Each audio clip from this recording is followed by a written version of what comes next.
Olá, eu sou Gisela Sampaio, uma das coautoras da obra Fundamentos do Direito Civil. O problema prático examinado diz respeito à Lei Geral de Proteção de Dados, que recentemente entrou em vigor e ficou conhecida pela sigla LGPD. Essa temática foi objeto do capítulo 17 do nosso volume de responsabilidade civil. A questão que se coloca é se nos incidentes de segurança, quando há vazamentos de dados, os agentes de tratamento de dados respondem objetivamente ou a sua responsabilidade depende de comprovação de culpa. Essa é uma questão bastante controvertida. Quando se está diante de uma relação de consumo, a própria Lei Geral de Proteção de Dados remete o intérprete para o Código de Defesa do Consumidor, indicando que o regime aplicável será o da responsabilidade civil objetiva. No entanto, quando não se está diante de uma relação de consumo, fica a dúvida. A Lei Geral de Proteção de Dados tem, por isso mesmo, recebido duras críticas da doutrina, notadamente pelo fato do legislador não ter indicado de maneira explícita o regime de responsabilidade civil que ele adota, se é a responsabilidade objetiva ou a subjetiva. E, assim como quase tudo no direito é controvertido, desde que a lei foi promulgada, já se formaram duas correntes, uma a favor da responsabilidade objetiva e outra a favor da responsabilidade subjetiva. De um lado, estão os defensores da responsabilidade objetiva, que sustentam a sua posição com base em dois argumentos centrais. O primeiro argumento é que a atividade de tratamento de dados é, em si, uma atividade de risco. E há até quem diga que, por isso mesmo, o agente de tratamento poderia se enquadrar na cláusula geral de responsabilidade objetiva, que está prevista no parágrafo único do artigo 927 do Código Civil. Mas isso, a nosso ver, é muito forçado, porque a LGPD tem já 4 dispositivos que regulam a responsabilidade civil, que são os artigos 42, 43, 44 e 45 da lei. E como toda cláusula geral, a cláusula geral de responsabilidade objetiva, ela tem um caráter residual. Se a lei trata especificamente da responsabilidade civil em 4 artigos, a nosso ver, a atenção do intérprete deve se voltar para a análise desses 4 dispositivos, porque são eles que vão nos dar a resposta sobre a natureza da responsabilidade. O segundo argumento dos defensores da responsabilidade objetiva é que a LGPD tem diversos dispositivos em comum, ou pelo menos inspirados no CDC. Isso, de fato, é verdade. Então, assim, é quase que uma tentação dizer que a LGPD adotou um modelo objetivo de responsabilidade. Mas, nos fundamentos, essa não foi a posição que nós defendemos, porque, apesar dessa semelhança com o CDC, a LGPD tem pelo menos 2 diferenças fundamentais se comparada com o CDC. Em primeiro lugar, ao contrário do CDC, não há na LGPD um artigo claro, indicando que a responsabilidade civil ali independe de culpa. No CDC isso está claríssimo, tanto no caput do artigo 12, como no caput do artigo 14. Em segundo lugar, embora o artigo 43 da LGPD tenha uma redação muito parecida com o parágrafo 3º do artigo 12 do CDC, há também ali uma outra diferença fundamental. No artigo 43 da LGPD, o legislador estabelece basicamente que os agentes de tratamento de dados só não serão responsáveis em 3 hipóteses. A primeira hipótese, que está prevista no inciso 1, é se eles provarem que não realizaram o tratamento que lhes é atribuído. Ou seja, se eles conseguirem demonstrar que não há nexo de causalidade entre a sua conduta e o dano. A terceira hipótese, prevista no inciso 3, é se eles provarem que o dano decorreu de fato exclusivo da vítima ou de um fato exclusivo de terceiro, que também são fatores que, mais uma vez, interrompem o nexo de causalidade. Esses 2 incisos são idênticos aos incisos 1 e 3 do parágrafo 3º do artigo 12 do CDC. A diferença está no inciso 2.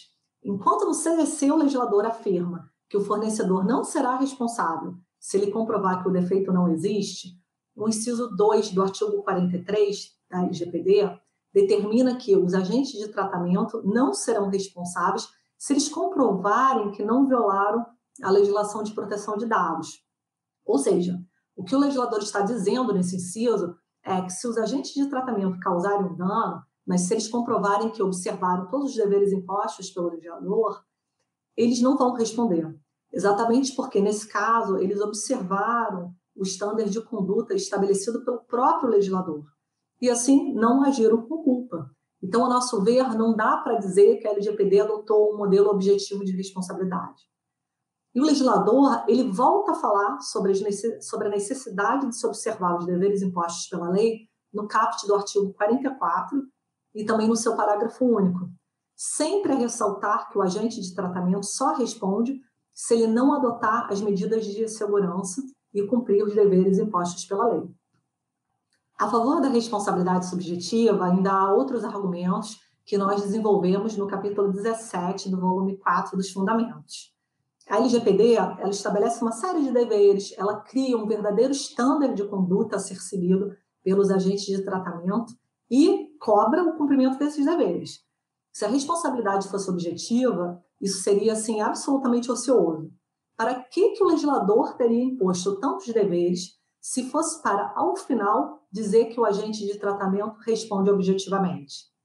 Assim, numa interpretação sistemática da lei e não ideológica, o que se extrai daí é que a responsabilidade da LGPD não é objetiva. Nas raríssimas hipóteses em que o legislador estabelece deveres e impõe a responsabilidade objetiva, isso tem um propósito, uma razão de ser. Na lei de anticorrupção, que também é muito recente, por exemplo, o legislador trata da responsabilidade civil e também da responsabilidade administrativa com viés sancionador. Nessa lei, o legislador estabelece claramente que a responsabilidade é independentemente de culpa, mas, ao mesmo tempo, estabelece deveres. Acontece que, nessa lei, o legislador também esclarece que o cumprimento desses deveres será levado em consideração na dosimetria da pena, mas isso só faz sentido para a responsabilidade administrativa sancionadora e não para a responsabilidade civil, porque a função da responsabilidade civil não é a de punir ninguém. Então, não cabe se falar em pena, mas sim em indenização. E indenização, como a gente sabe, se mede pela extensão do dano.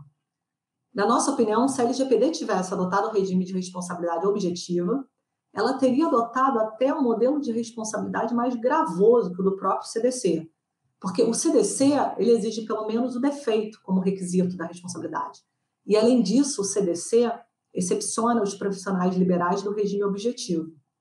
Então, olha assim que teratológico seria. Vamos pensar no caso do médico.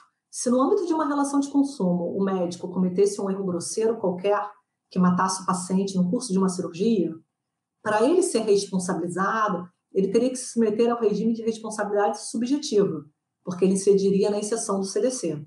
No entanto, se ele esquecer o prontuário do paciente no banco de uma praça, ele se submeteria ao regime de responsabilidade objetiva? Isso não parece fazer muito sentido. Por essas e por outras razões já expostas no capítulo 17 do nosso volume de responsabilidade civil, a nosso ver, não é possível concluir que a LGPD adotou um modelo objetivo de responsabilidade. Pela Lei Geral de Proteção de Dados, os agentes de tratamento devem responder se eles agirem com culpa, desrespeitando os estándares de conduta que, nesse caso, foi imposto pelo próprio legislador. Então, enquanto não se formar uma jurisprudência judicial sobre a LGPD, parece-nos que a Autoridade Nacional de Proteção de Dados exercerá um papel fundamental na definição dessa controvérsia. Não deixem de verificar o material atualizado que acompanha a obra.